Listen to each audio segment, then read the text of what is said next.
Tere tulemast Musta kassi taro lugemisses sõnnid. Siin on lugemine teile nädalaks 12 kuni 18 jaanuar. Ma olen teile siia valmis pannud 7 kaarti ja vaatame, mis neil kaartidel siis teile selleks nädalaks öelda on.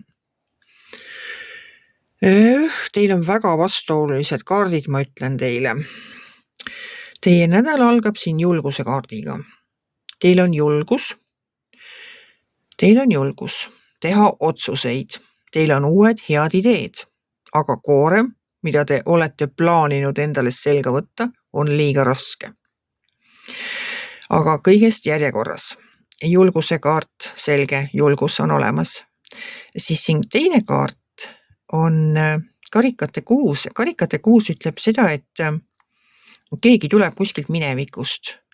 See on hea tulemine, et ta tuleb niisuguse hea energiaga, et või te lähete ise kuhugi tagasi, kus teil oli hea olla, tuleb teile mõni vana tuttav külla, aga kuna siit edasi tuleb see sauade äss, mis näitab uut algust, uut energiat, uut tahtmist kõike teha, siis teil on nagu see kõik olemas, teil on julgus, teil on see uus algus, aga mis teil on koorem, mida te siin mõtlete kanda sinna mäe otsa, sinna lossini, see koorem tundub mulle teile jaoks liiga raske. Et mina soovitaksin selle uue idee puhul pisut pidurit tõmmata ja mitte kohe tormata.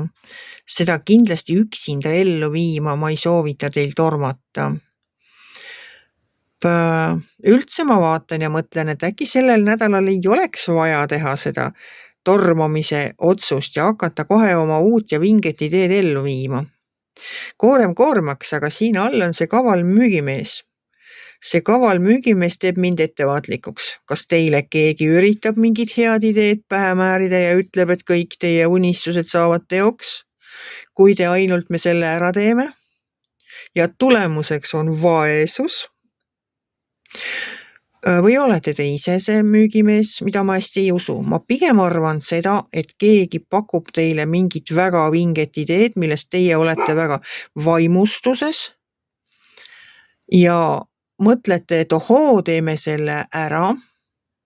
Kõik soovid täituvad, sest siin all on karikate 9 ja karikate 9 minu jaoks on soovide täitumise kaart. Mis mind teeb murelikuks ja ettevaatlikuks on siin see müntide 5, mis minu jaoks tähendab vaesust. Ja see kaval müügimees siin, see mõõkade 7, sest tema tahab rämpsu pähe määrida kalli hinnaga. Ja kui teile lubatakse, et jaa, teie unistused nüüd kõik saavad teoks ja me läheme siin helge tuleviku poole, võtke kogu see koorem nüüd enda kanda ja marsime sinna ülesse lossi, siis ausalt tõmmake pidurit, ärge minge, oodake natuke, ootame järgmise nädalani, vaatame, mis sellel järgmisel nädalal öelda on. Et see koorem on teile liiga raske, seda tuleks jagada.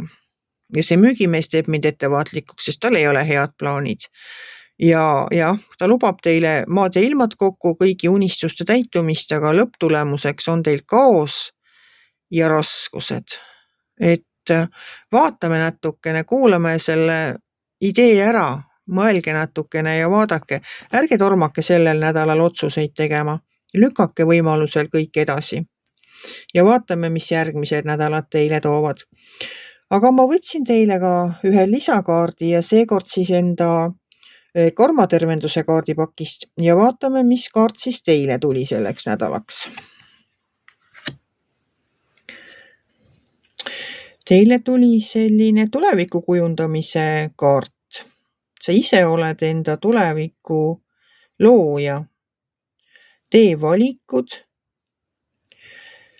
Põhimõtteliselt tehke valikud, mis toetavad seda kõrgemat mina, kõrgemat teid.